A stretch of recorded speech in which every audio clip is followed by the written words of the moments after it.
الرحمن الرحیم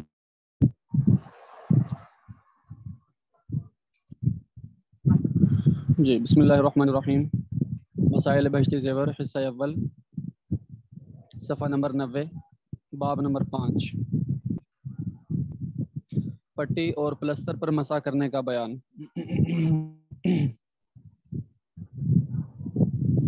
مسئلہ: اگر ہاتھ یا پاؤں وغیرہ میں کوئی پھوڑا ہے یا کوئی اور ایسی بیماری ہے کہ اس پر پانی ڈالنے سے نقصان ہوتا ہے تو پانی نہ ڈالے. وضو کرتے وقت صرف بھیگا ہاتھ پھیر لے، اس کو مسح کہتے ہیں. اور اگر یہ بھی نقصان کرے تو ہاتھ بھی نہ پھیرے، اتنی جگہ چھوڑ دے. یہ پٹی اور پلستر پر مسح کرنے کے بارے میں مسئلہ بیان ہوا. پیچھے ہم نے سب سے پہلے تو وضو کا پورا طریقہ، غسل کا پورا طریقہ ہم نے پڑھا تھا. اس کے بعد پھر سے پیچھے والے باب میں ہم نے موضوع پر مسح کرنے کے بارے میں پڑھا تھا کہ موضوع پر مسح ہو جاتا ہے یا نہیں. تو پٹی اور پلستر بھی اس سے ایک ملتی جلتی چیز ہے، اس کو بھی یہاں بیان فرما رہے ہیں. تو پہلا مسئلہ ہم نے پڑھا کہ اگر ہاتھ یا پاؤں وغیرہ میں کوئی پھوڑا یا کوئی اور ایسی بیماری جس پر پانی ڈالنے سے نقصان ہوتا ہے تو پانی نہ ڈالے بلکہ ہاتھ گیلا کر کے اس کے اوپر پھیر لے. اور اگر یہ بھی ممکن نہ ہو، زخم کو نقصان ہوتا ہو، تو ہاتھ بھی نہ پھیرے، اس جگہ کو چھوڑ ہی دے. اس کے ارد گرد جتنی صحیح جگہ ہے وہاں سے صرف دھو سکتا ہے تو دھو لے، ہاتھ پھیر سکتا ہے تو ہاتھ پھیر لے. مسئلہ: اگر زخم پر پٹی بندھی ہو اور پٹی کھول کر زخم پر مسح کرنے سے نقصان ہو یا پٹی کھولنے باندھنے میں بڑی دقت اور تکلیف ہو تو پٹی کے اوپر مسح کر لینا درست ہے. اور اگر ایسا نہ ہو تو پٹی پر مسح کرنا درست نہیں، پٹی کھول کر زخم پر مسح کرنا چاہیے. جی یہ بھی ہے کہ پٹی کھولنے میں مختلف جو ہے نا پریشانیاں ہیں. پہلی یہ کہ زخم ہی ٹھیک نہیں ہے، دوسری یہ کہ بڑی دقت اور تکلیف ہوگی.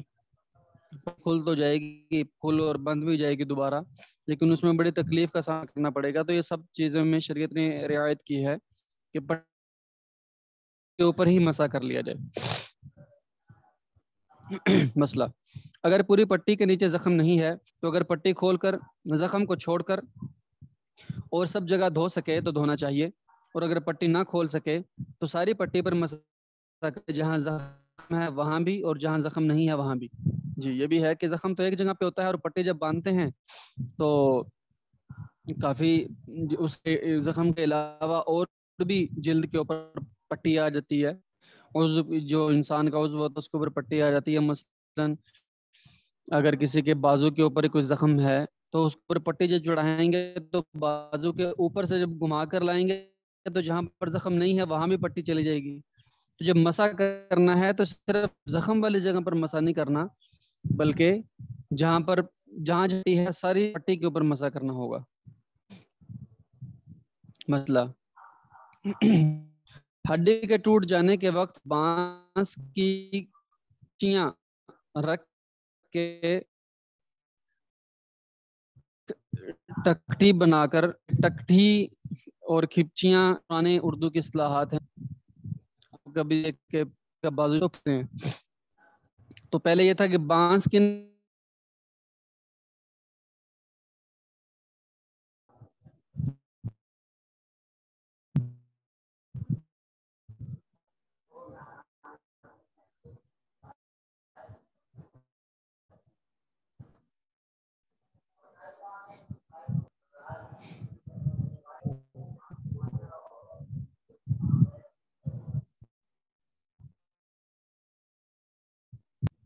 آج کل تو پلستر ہی ہے، زیادہ تر یہی ہوتا ہے کہ ہڈی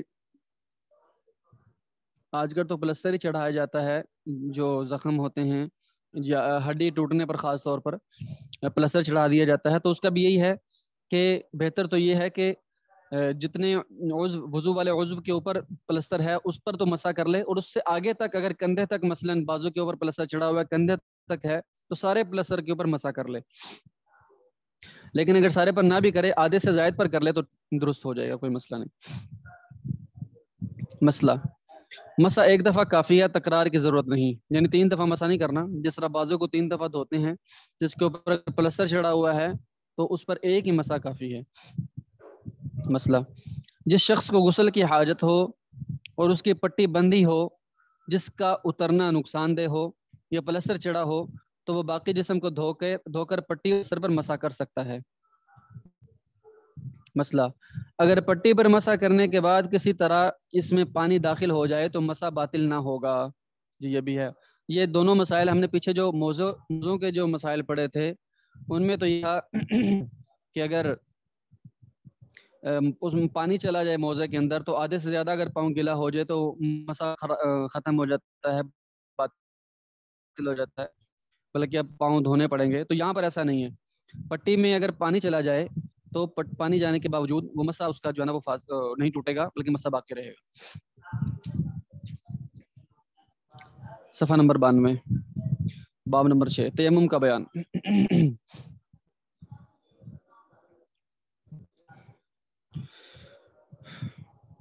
پاک مٹی یا کسی ایسی چیز سے جو مٹی کے حکم میں ہو بدن کو نجاست حکمیہ سے پاک کرنے کو تیمم کہتے ہیں. نجاست حکم کے بارے میں شروع میں بتلایا گیا کہ نجاست حکمیہ کہتے ہیں کہ جو ایسی نجاست جو نظر نہیں آتی، جیسے بے وضو ہونا یا غسل کی حاجت ہونا، اس کو نجاست حکمیہ کہتے ہیں. اور اس کو حدث اصغر اور حدث اکبر بھی کہتے ہیں. دونوں قسمیں نجاست حکمیہ کی ہیں. تیمم کے صحیح ہونے کی شرطیں یہ ہیں. پہلی شرط، تیمم یا طہارت کی نیت کا ہونا. جی سب سے پہلی شرط ہے نیت کا ہونا. نمبر 2، پانی کے استعمال پر قدرت ہونا.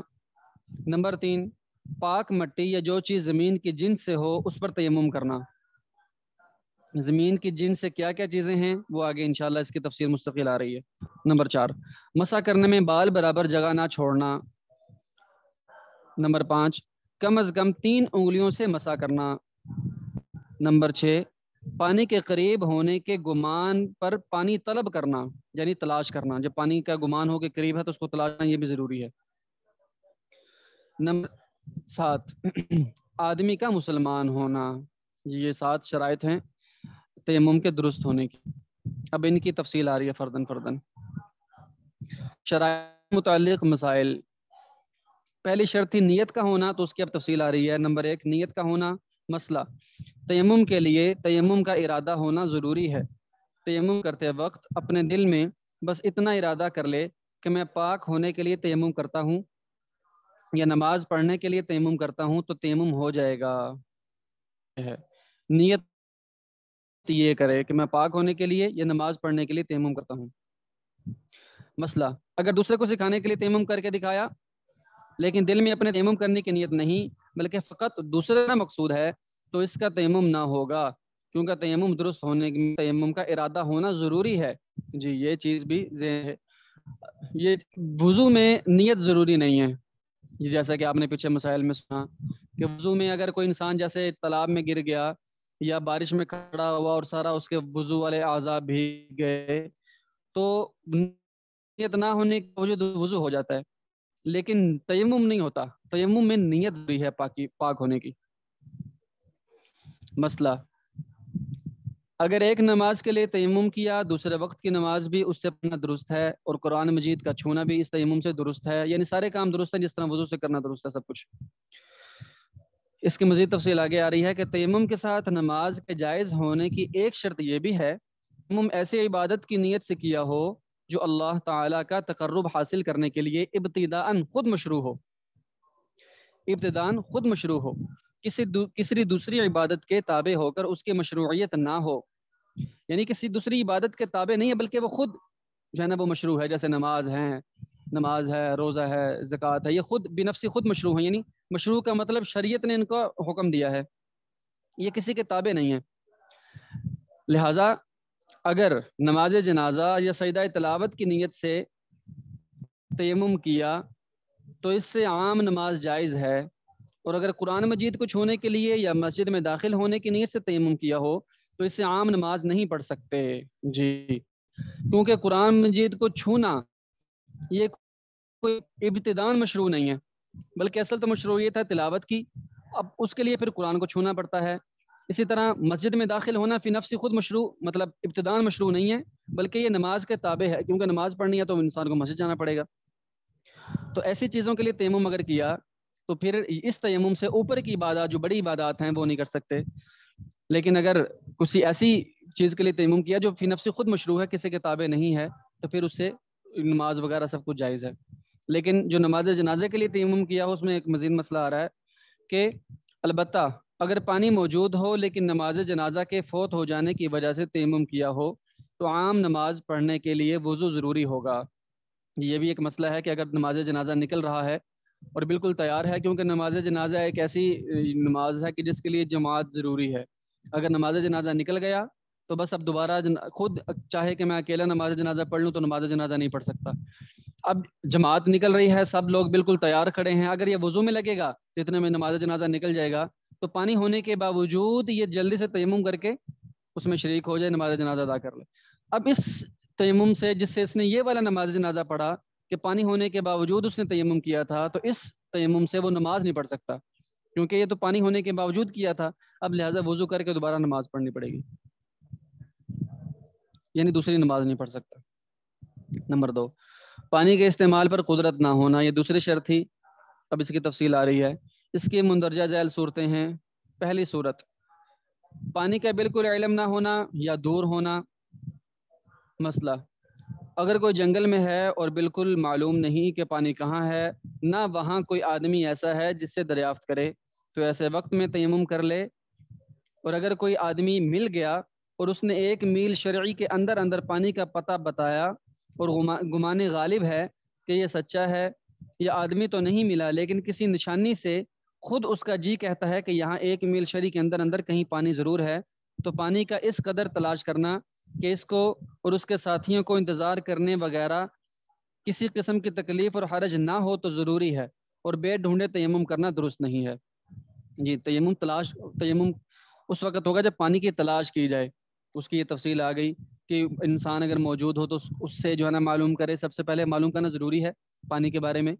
اگر وہ نہیں بتاتا یا کوئی آدمی ہے ہی نہیں ہے تو پھر آپ جو ایسا مبتلا آدمی ہو وہ علامات سے دیکھے، مثلا جنگل میں ہے کہیں پر تو دیکھے بھئی امید ہے یہاں پر کہیں قریب میں چشمہ ہوگا یا ایسا کوئی چیز ہوگی، لیکن اگر یہ بھی نہ رہے، غالب گمان یہ ہو کہ یہاں کچھ قریب پانی نہیں ہے، پھر جا کے کہیں تیمم کی باری آتی ہے۔ اس کی مزید آگے صورتیں اور بھی آ رہی ہیں۔ اچھا جی، اور اگر خوب یقین ہے کہ پانی 1 میل شرعی کے اندر ہے تو پانی لانا واجب ہے۔ 1 شرعی میل 2000 انگریزی گز یا 1.8 کلومیٹر کے برابر ہوتا ہے۔ کلومیٹر تقریباً 2 کے قریب جو ہے نا ہوتا ہے، 1.8 کلومیٹر ہو تو ایک جو ہے نا وہ شرعی میل بنتا ہے۔ تو اتنی جگہ کے اندر اگر پانی کا ہونے کا یقین ہے تو وہاں سے لانا ضروری ہے۔ مسئلہ، اگر پانی کا پتہ چل گیا لیکن پانی 1 میل سے دور ہے تو اتنی دور جا کر پانی لانا واجب نہیں بلکہ تیمم کر لینا درست ہے۔ 1 میل تک تلاش کرنا بہت ضروری ہے۔ مسئلہ، اگر کوئی آبادی سے 1 میل کے فاصلے پر ہو اور 1 میل سے قریب کہیں پانی نہ ملے تو بھی تیمم کر لینا درست ہے، چاہے مسافر ہو یا مسافر نہ ہو اور تھوڑی دور جانے کے لیے نکلا ہو، مسافر ہو یا نہ ہو۔ آبادی سے باہر نکلا، 1 میل کے فاصلے پر نکلا، تو 1 میل سے جیسے ہی زیادہ ہوگا فاصلہ اور پھر اس کو وضو کی ضرورت پڑی تو پانی وہاں نہیں ہے اور اس کو پتہ بھی ہے کہ یہ 7 گاؤں ہے میرا، لیکن 1 میل سے زیادہ کے فاصلے پر ہے تو وہ تیمم کر سکتا ہے، کیونکہ 1 میل سے زیادہ فاصلہ ہو گیا درمیان میں، مسافر ہو یا نہ ہو۔ مسئلہ، اگر کہیں پانی مل گیا لیکن بہت تھوڑا ہے، تو اگر اتنا ہو کہ ایک دفعہ منہ اور دونوں ہاتھ اور دونوں پیر دھو سکے تو تیمم کرنا درست نہیں بلکہ ایک دفعہ ان چیزوں کو دھو لے اور سر کا مسح کر لے اور وضو کی سنتوں کو چھوڑ دے، اور اگر اتنا بھی نہ ہو تو تیمم کر لے۔ 1 گلاس کسی کو پانی ملا اور وہ اتنا ہے، یعنی 1 گلاس سے بھی کم ہے کہ ایک دفعہ تو ساری چیزیں دھل سکتی ہیں لیکن کلی نہیں کر سکتا، ناک میں پانی نہیں ڈال سکتا اور کانوں کا مسح نہیں کر سکتا وغیرہ، تو وہ سب کچھ نہ کرے۔ 3 دفعہ دھو بھی نہیں سکتا، نہ دھوئے، بس ایک دفعہ دھو لے، وضو ہو جائے گا۔ مسئلہ، سامان کے ساتھ پانی بندھا تھا لیکن یاد نہ رہا اور تیمم کر کے نماز پڑھ لی، پھر یاد آیا تو اب نماز کا دہرانا واجب نہیں ہے، کیونکہ جس وقت تیمم کیا تھا اس وقت تو یقین تھا کہ پانی ہے ہی نہیں، بعد میں نماز پڑھنے کے بعد کہیں یاد آیا تو اب دوبارہ اس کو پڑھنے کی ضرورت نہیں ہے۔ مسئلہ، اگر پانی 1 میل شرعی سے دور نہیں لیکن وقت بہت تنگ ہے، اگر پانی لینے جائے گا تو نماز کا وقت جاتا رہے گا، تب بھی تیمم درست نہیں ہے، پانی لا کر وضو کرے اور قضا پڑھے۔ اس چیز کا بھی لحاظ رہے کہ اگرچہ نماز کا وقت کم ہے لیکن چونکہ وضو کر سکتا ہے پانی لا کر، اور ہے بھی 1 میل شرعی سے کم، تو پانی لائے اور وضو کرے پھر قضا نماز پڑھے۔ مسئلہ، اگر پانی قریب ہے یعنی 1 میل شرعی سے کم دور ہے تو تیمم کرنا درست نہیں، جا کر پانی لانا اور وضو کرنا واجب ہے، خواہ عورت ہی ہو، لیکن اگر اس جگہ جانے میں جان و مال یا عزت و عصمت کا خوف ہو تو پھر تیمم کرنا جائز ہے۔ وہاں جانا، ان میں مختلف مسائل آ سکتے ہیں، تو پھر تیمم کر سکتے ہیں اگرچہ پانی قریب ہی ہو۔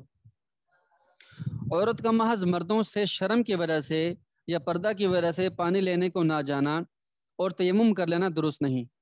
ایسا پردہ جس میں شریعت کا کوئی حکم چھوٹ جائے ناجائز اور حرام ہے۔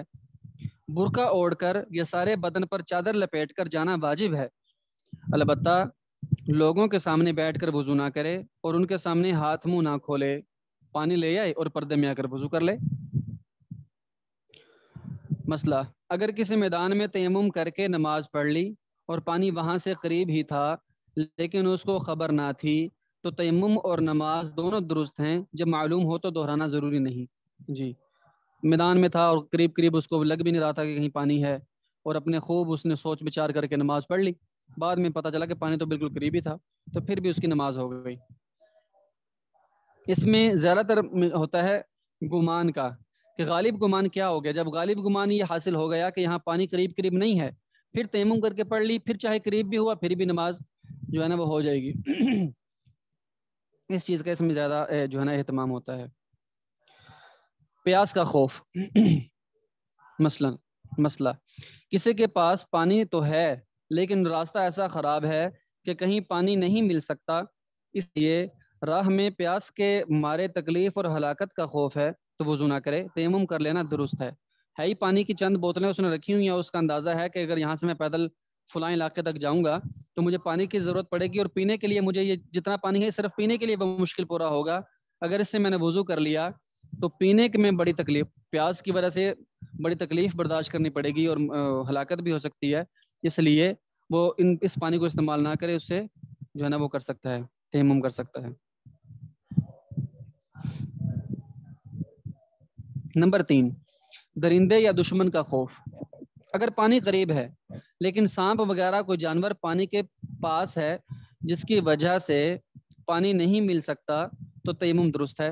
جی، وہ تو نہ ہونے جیسے ہی ہوا نا، پانی کے جو ہے نا وہ کنواں تو ہے لیکن اس کے اوپر ایک بڑا سا سانپ اژدہا بیٹھا ہوا ہے، یا شیر وہاں بیٹھا ہوا ہے سو رہا ہے مثلاً، یا ویسے قریب جائیں گے تو وہ جو ہے نا نقصان پہنچائے گا، تو پانی ایسے ہی ایسے کہ نہیں ہے بس، اب اسے تیمم کر سکتے ہیں اس کے ہونے کے باوجود۔ مسئلہ، ڈر ہے کہ اگر ریل پر سے اترے گا تو ریل چل دے گی اور ریل میں پانی موجود نہیں، تب بھی تیمم درست ہے۔ جی، ریل سے اتر کر اگر نماز پڑھنے کو جائے گا تو ریل چل پڑے گی اور یہیں رہ جائے گا، تو پھر اب پانی ہونے کے باوجود تیمم کر کے جلدی سے نماز پڑھ سکتا ہے۔